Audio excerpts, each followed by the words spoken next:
Hi everyone, this is the Bayesian Machine Learning and Information Processing class, and today we're going to focus on discriminative classification, which is an alternative way of doing classification, of building a classifier, alternative relative to the generative approach, which we discussed last time. So let's consider the following problem, and we've considered this before, but just with a different distribution of the data. I have a two-class classification problem. I make some observations of a blue set of data. Blue indicates here one class, and the red data points indicates the other class.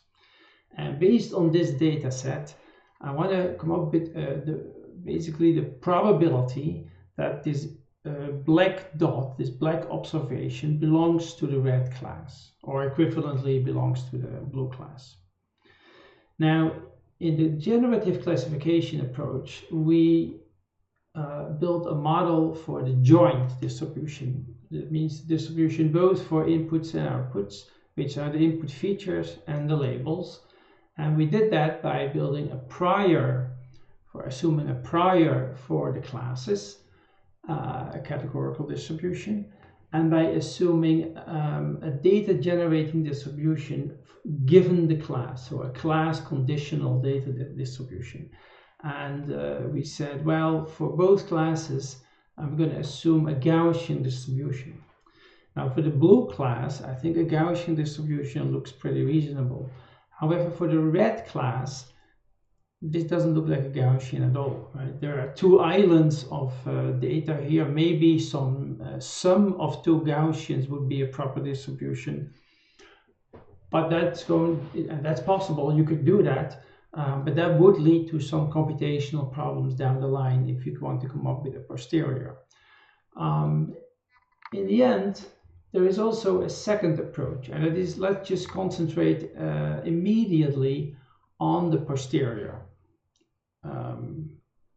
I'm going to do this now in equations. So we assume a data set of input pairs, where each pair consists of input features and class labels. As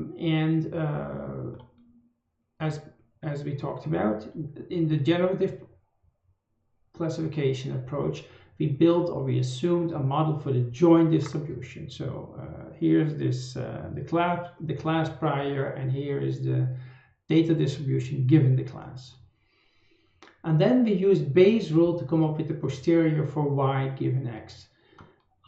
So in this approach, in discriminative classification, we focus immediately on that posterior. We say we're not going to try to model x given the class. We're just going to build a model for y, the classes, given the inputs. So it's a direct approach. This approach, the discriminative approach, relates very much to regression, and should remind you of regression. In regression, we also build these conditional models of the outputs given the inputs. Whereas this approach, the generative approach of classification, should remind you of density estimation. We basically build a distribution for for all input variables. Once I build this model, so directly for the posterior, and I get an input, I can immediately produce a probability for the outputs, which is what I want. I can also, by setting the probabilities, or these posterior probabilities between two classes equal, I can produce discrimination boundaries immediately, and this is why this approach is called the discriminative approach. You focus immediately on the discrimination between classes rather than on building a generative model. So let's do that, and we're going to work this out now just for a two-class problem, and that means that in this case I'm going to assume that y and the class labels either 0 or 1. And now I am tasked with building or proposing a model for the probability for the class label given my input. And so what kind of, the question is, what kind of model should we propose? And basically it's up to you. Any model that, let's say, that's valid is a proper choice, and you can later with model comparison try to verify if it was a good model. But one approach that is used a lot is to look at the generative approach. And in the generative approach, when we chose this categorical prior and the Gaussian, then we did Bayes' rule. What came out was this softmax function, this softmax function of a linear combination of features. So let's just do that here directly. Let's say the probability for that my input, the nth input, belongs to class 1 is some softmax function of a linear combination of input features. For the two-dimensional case, this softmax function is also called the logistic function, and this is the equation and this is the function. What it will do is it will map w times xn, so some linear combination of features that could be anywhere on the real line, and it will map it to the interval 0, 1, and that it has to do that because I'm actually modeling a probability. Right, so this is a good choice. You are assured that that this value now is some number between 0 and 1, no matter what w is. W could be any value, x and could be any value. This function will always map that to a proper probability. And in the two-class case, of course, the probability that yn equals 0, that belong to the other class, would be 1 minus this probability, 1 minus sigma of wxn. Right? So this is my proposal now. And basically that's the main thing you have to do, and that from there on you can say, okay, so now it's we could do maximum likelihood estimation, and if you want to do Bayesian approach, we're going to have to come up with a prior for w. So let's do that. We're going to come up with, in this class, we'll use a Gaussian prior on the weights. Right? And there is a way, of course, to rewrite this p of yn equals 1, to rewrite it as p of yn. And as I just talked about, one way is to writing it as a Bernoulli distribution. Basically, if yn equals 1, the probability is sigma of wxn, and if yn equals 0 for the other class, then the probability is 1 minus sigma. And there are 3 equivalent ways of writing this down. And you see all 3 in the literature, but it is in a way exactly the same expression. So we have now a data, or basically a proposal for our classifier, and we have a prior for w. So now we can come up with posterior for w, and the posterior for w is proportional to the prior for w times the likelihood, and for the likelihood for d I fill in all these blue and red data points, and I can work that out. So here's my prior. I have some prior for w. It's a Gaussian in w. And this is basically, I multiply now all my my probabilities, the class probabilities, over all observations in the data set, and I plug in xn and yn, and where those are the actual values for the data set. So this whole thing is now also just some value, basically, or some function of w. So we have here the likelihood function, and here is the prior. If I multiply the two and I normalize, I'm done. I have a posterior for w, and that's learning, that's machine learning. The only thing now is what we see. This is a Gaussian, but this is not a Gaussian. If this sigma kind of messes everything up, this is some highly nonlinear function. Right, the red curve here is the logistic function. That messes everything up. This is not going to be some Gaussian or proportional to a Gaussian function of w. And that means that the posterior, it's going to be very hard to come up with an analytical expression, and it's certainly not going to be a Gaussian. Okay, but just assume now that that we can come up with an expression. Then can we actually use that expression for the posterior to make predictions? Yeah, sure, right? As before, the probability now for a new data point x dot, x bullet, the black point in the plot, given the data. And what is the probability for the class? Well, it's our model using the parameters w times whatever I know about these parameters, the posterior, and I integrate out the parameters, right? And this model here is now my sigma, and this, yeah, well, I'm going to have to fill in here the posterior, which is this guy, this thing here. So I'm going to get a sigma times a w times a whole bunch of other sigmas. And then I have to integrate that out. That's also very hard. We're not going to be able to do that easily in closed form either. So it's easy with using the rules from probability, Bayes rule, and this prediction rule to come up with analytical expressions for what I want, the posterior and the predictive distribution. But there is a computational problem. So there are two ways around this. You can either now be very clever and come up with analytical approximations and work out an answer. And we're going to do that in this class. Or you can encode this in a toolbox for Bayesian regression, a probabilistic programming toolbox. That's, of course, the way out in engineering, and the way out if you are actually working on projects. But we are working at a university here, so you have to know what goes in that toolbox, what's really behind it, how, suppose you would have to encode that, have to make the code for that probabilistic toolbox, right? So how do you come up now, how do you work this out? One way is, what we do often is, this expression here, this is some function of w. Let's try to approximate it by a Gaussian.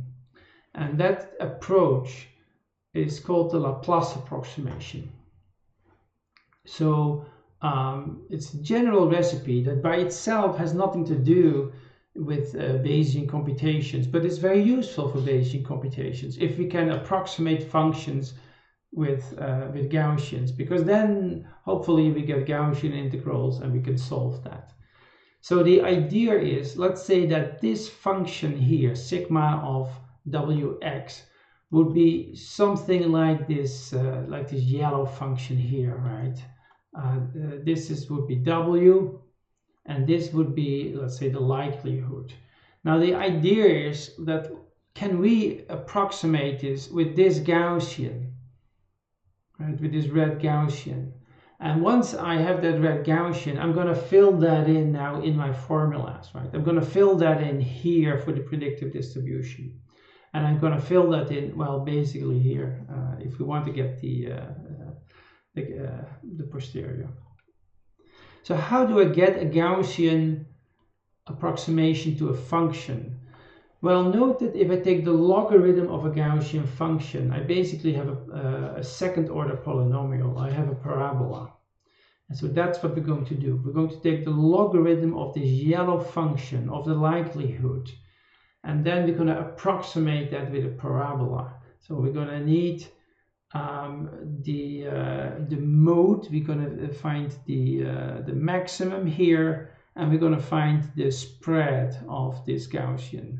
We're going to put it on the mode of this, let's say the mean of the Gaussian, we're going to put it on the mode of the yellow distribution, and the variance, we're going to compute that from the Hessian of, I'm going to do a Taylor approximation basically around the mode, and then take the variance. Now we're going to work that out. I'm going to let you read through this. This is just working a bit with Taylor expansion and dropping terms that we don't need. So I'm going to let you read that. And in the end, what you can do is you can get a posterior, you can approximate now FZ, which would be the yellow distribution, by a Gaussian. And in the recipe here, what we discuss here, we tell how we get Z0, the mean of this Gaussian, and the precision matrix. So that's always possible. Now, are we done now? Well, yeah, we are done if we are, let's do Bayesian logistic regression now with this Laplace approximation, right? So we had this expression for the posterior. And since we have this expression, we can differentiate and we can come up with a Taylor expansion of it. And therefore, we can come up with the first order derivative and the second order derivative, and these are called the gradient and the Hessian in vector spaces. And we can come up with a Gaussian approximation. In a sense, it's straightforward, and you can read through that in the lecture notes again. It's worked out here how to get a Gaussian approximate weights posterior. So Q of W now is in the notes, and a Gaussian posterior.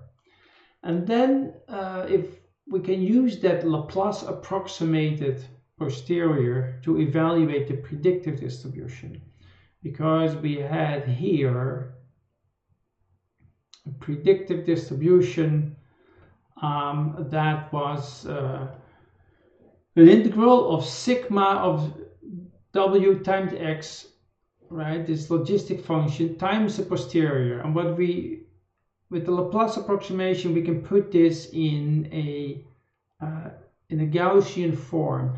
Now, then the question is, do we have an analytical answer for the integral of this sigmoid function of W times a Gaussian? And the answer is, well, not really. But there are some other trickery you can do, and you can come up with a very close approximation. And that's also worked out here. So I'm going to let you read through that. In the end, what you will get is you will get a posterior distribution for the class label, given inputs, given the data, by getting some approximation to your likely, basically your data, or this is your posterior, given the weights, and a Gaussian approximation for the posterior for the weights. And this is analytically solvable, and here is your answer.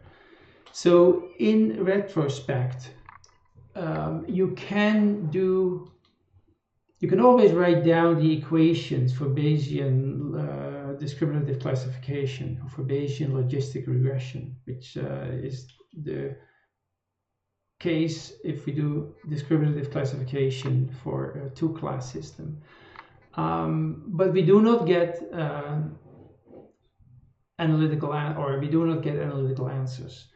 Now, what we do in this class is I go through some trickery to come up with approximations that work in practice. You can read through it. I would like you to read through it and understand what we've done and understand how we get to these answers. But in all honesty, this work, how to do this trickery, is worth a paper, a scientific paper in a journal. So it would not be, I would never ask to derive this at an exam, right? It just shows what people do in order to come up with answers, and some of this may indeed be, let's say, encoded in your probabilistic toolbox, where you say, oh, let's just do Bayesian logistic regression. But what's actually encoded are these approximations that we go through in this class. Alternatively, you could say, well, how about that's just too complex. Let's just do maximum likelihood estimation. Because this model that we proposed, this sigmoidal model, I can just write down now the likelihood function, right? I've written down here the likelihood function for the general k-dimensional class, for the k-class system. And I can just work that out into an expression, and I can come up with gradients with respect to the parameters and just minimize that. And that's equally possible. That's not the same as Bayesian estimation. It is not as accurate, but in practice, it's certainly more straightforward computationally than finding all the tricks to solve integrals. So maximum likelihood estimation is a bit simpler. It still requires you to come up with gradients of these expressions, but in practice it's simpler. But it's usually not as accurate as the Bayesian approach. Now the class ends with an example.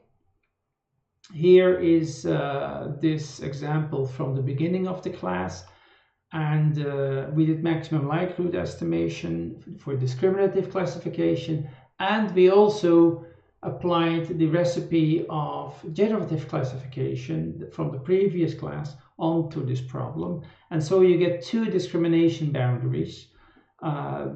The dotted line is the discrimination boundary that was generated by assuming a Gaussian for the red distribution and assuming a Gaussian for the blue distribution. And the solid line results from discriminative classification. It seems to me that the discriminative boundary is a bit more accurate, but that's just a visual interpretation. As you can see, there are differences, even though we in the discriminative case and in the generative case, in both cases we use this softmax function of a linear function of inputs.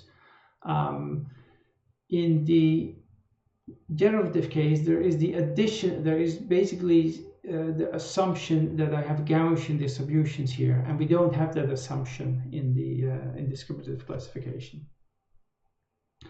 Now let me just summarize this. There are two approaches to classification. You can take a generative approach or a discriminative approach. A generative approach basically is like density estimation. You build a model for the joint probability of the data, as we do here. In the discriminative approach, it's more like regression. You build a model for the conditional, the response variable given the input. So this is a more direct approach. It's simpler, you have to make less assumptions. Now, if I do the generative approach, then using Bayes' rule for the posterior, that leads to a softmax function for the posterior class probability. So this softmax function is the result of Bayes' rule. Here, we have to actually make a choice for this model. So here in the discriminative approach, we can choose the softmax function as a posterior class probability. We can't derive it from Bayes' rule. Now, in the generative approach, the parameters in this posterior, the parameters theta, actually break down into parameters of Gaussians and the categorical, because there's underneath some assumed structure that all our data is Gaussian distributed given the class. So I can always express these parameters theta in the parameters of the mean and the sigma of the Gaussian. Here, there's less restrictions. I can translate this function here. If I multiply them for all data points, I get a likelihood. I can come up with a gradient, and I can just do gradient descent. So this is has less constraints on what the values of theta of the parameter is going to be. So discriminative classification allows you to draw lines without having a Gaussian assumption, and here you are restricted, well, to a Gaussian or to some other distribution. So what is better, what is worse? It depends on the problem. It depends on whether your model is a good model for your data, and it depends on whether you can come up with analytical answers or approximated answers. So beforehand, it's not always easy to decide which is the better approach. I think generative classification is the more principled approach. Discriminative classification is more used in practice. But there are two ways, right? In your project, if you do a project, you're going to have to make a decision, or you may try both approaches and do a comparison. So that's about classification. Please read again through the notes. As I said before, there is quite some mathematical trickery. Please follow the lines of reasoning. Please follow how we get to the answer. I don't require that you can reproduce the answer, or at least the whole derivation in any exam question, but you need to understand that it can be difficult and the kind of complexities that you run into. Okay, so that's classification, and so until next time, bye.